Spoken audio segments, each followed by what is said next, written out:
What if the most scandalous bloodline in the Bible became the very line that carried our Savior Jesus Christ? And what if hidden inside that story is a preview of Jesus himself? Let's go deep.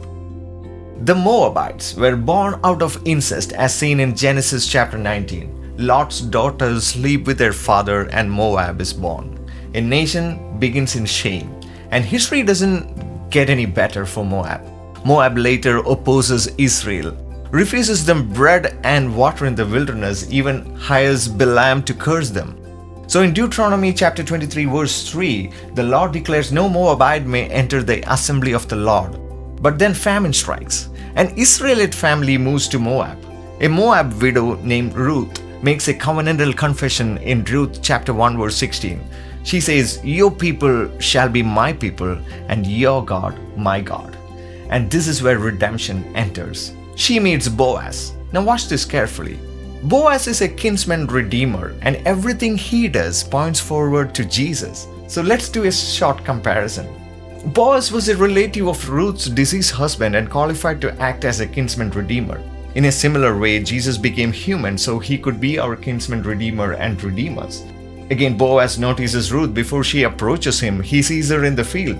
Jesus says in John 15:16, "You did not choose me, but I chose you." Again, Boaz covers Ruth. In Ruth chapter 3, she asks him to spread his garment over her, a symbol of protection and covenant covering. The same way Jesus covers us with his righteousness, our shame is wrapped in his grace. Again, Boaz pays the redemption price publicly. In Ruth chapter 4, he goes to the city gate, the legal court, and settles the matter before witnesses.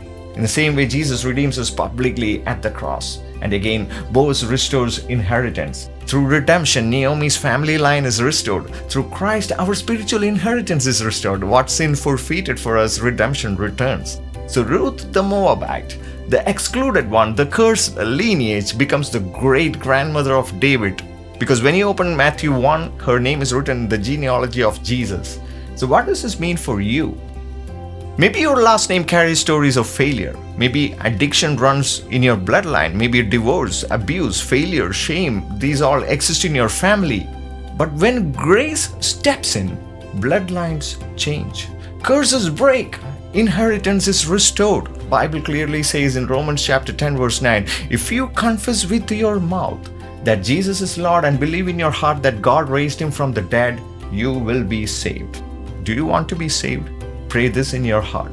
Jesus, I need you. Redeem my life. Forgive my sins. Rewrite my story. I trust you. If you just prayed that, welcome to the family of God. God bless you.